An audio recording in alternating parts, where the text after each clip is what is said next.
Hey, before this video starts, I'd like to wish my Canadian fans a belated Boxing Day, and for us here in America, an early 4th of July. And for everybody in the UK, well, here's hoping to see Brexit next year. Hey, how's it going, YouTube friends? It's me, your one furry boy, Never! And you're watching The Never Show. Yes, the only show with lemon-scented limes, lest I forget, and the only show with a supernatural, super awesome third eye. I mean, why ask why? Why wouldn't you want a third eye? And we're back at you this Wednesday, mowing about the movies. Before I forget, I want to thank you all for being my subscribers.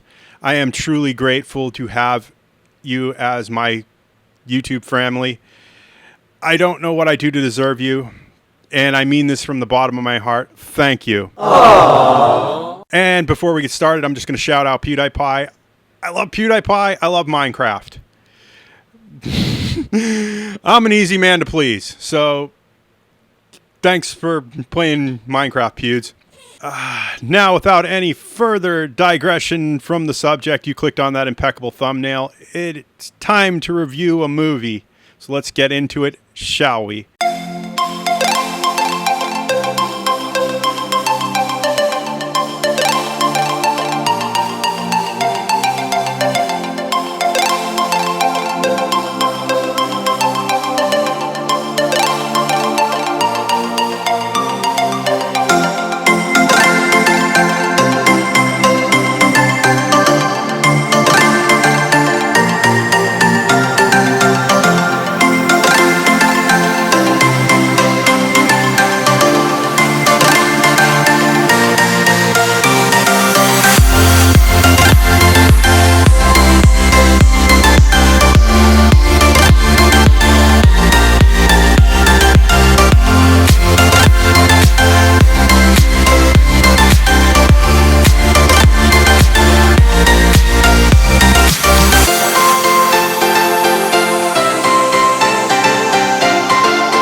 And today's movie is Yesterday.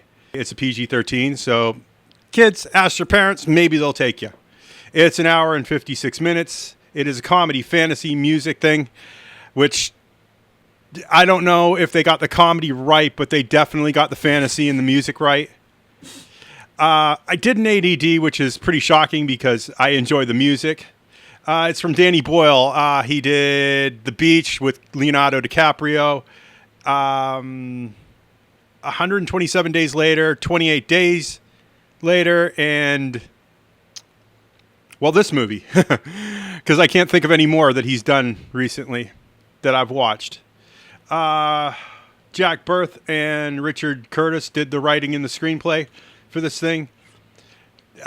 One's a Simpsons writer, and the other one is a virtual unknown to me. But I sort of enjoyed it. It kind of had Keeping Up with Appearances. If you haven't seen that, it's a very old British show from the 90s. Feel to it. Very 80s, 90s sitcom writing. And some say that's a bad thing, but for me, it's kind of a good thing. Our cast first build, because you don't want to listen to me read names all day, and short and sweet is the way you want it. The people you need to know in this one is Himesh Patel as Jack Malik. I love his portrayal. Lily James as Ellie Appleton. She is beautiful. She's the kind of girl that you want to talk to. Joel Fry as Rocky. I love his character. He is one of those ones that you just you fall in love with because he's just the lovable screw up. Ed Sheeran is himself. Ed Sheeran's kind of goofy. And his performance does seem a little plastic, but then he's a musician, not an actor, you know what I'm saying? And that's our cast first bill, because you don't want to listen to me read names all day, and why should you? Production companies were Eaton Films and Working Title Films. Our distributor here in the good old United States of America, God bless America, land that I love, was Universal Pictures. Our special effects were done by Uniron Visual Effects. Not much there, no fast forward for you this week. I know you get used to those things and then they don't happen. My editor's getting a time off. There's a bunch of stuff, But if you want to, go out to IMDb, read it. My thoughts on the film. Love these Kumbaya pictures. I loved Queen. I love this one. I haven't gotten around to seeing Rocket Man yet, but I feel I'll probably like that too, even though I'm not that big of an Elton John fan. You know, I can name a few songs off the top of my head, but that's about it. I do like what they did here. I do wish Paul McCartney and Ringo Starr were involved in this picture, though. Being that we are just basically recreating the Beatles catalog with Himesh Patel, just to be honest with you. It had shades of all sorts of things. I mean, Ed Sheeran was very plastic in this, but then he's a musician and not someone who's super animated in, interviews and stuff. I like where this goes. It's a great film. I feel that, you know, these Kumbaya films for the summer are going to do really well because people like music. They love nostalgia. It feels good.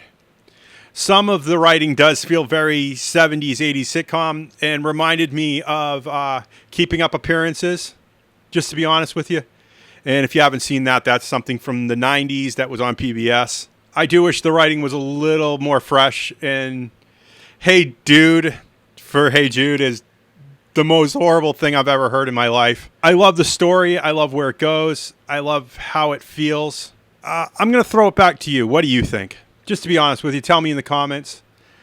It is a 70 on IMDb, which I can't see why it wouldn't be. And it's a 60% on Rotten Tomatoes. It's not a certified fresh, but hey, it's good. It's got a 90 audience score. So people like it, and that's what I like. You know, I go to a movie, you got a magical premise that just works really stupidly well. What if there was no Beatles? I just like the premise. I want to see what CinemaSins thinks just because I liked it, and sometimes if I like it, I might miss something stupid. And, you know, I don't know what else to say. Really don't. I feel like I'm under the gun here to say something truly meaningful and deep, and I don't got it. And here's the inside box score for all you people who skipped ahead to this part in the video. I definitely see this as a TV watch. It is a definite DVD buy. It's like The Godfather. You kind of want to have it on in the background. I want to see it again in theaters, but I'm going to have to pass because there are other things coming up that I'm super excited to see. Spider-Man. And some other things. So, that's the inside box score for all you hardcore fast forwarders. With all that said, if you like what you see in here, make sure you click that like button. It means absolutely everything now in the YouTube algorithm, so make sure you hit it because it means this video gets shared more often and with more people. I know I don't like asking you to do that, but it's what you got to do now. Remember, all comments are 100% guaranteed response. Tell me your realities, your fan fictions, your tales of ennui, your tales of yay. Whether if you like this movie, if you hate this movie, why. I think you're going to like it. Go see it. Take my money now, you know, kind of thing. And with that said, you know I have to ask. I have an Amazon. I have a Patreon. Your donations keep this channel afloat, keep the computers running, the lights on, microphones, mixers, cables, everything. I don't know how I do it without you. You don't realize how little I have to do so much. Thank you for supporting my American dream. And with all that said, for the last time, if you want to see more of this nonsense, make sure you hit that subscribe button and that little bell icon. Ring-a-ding-ding. And I will see you all in the next movie review. Bye!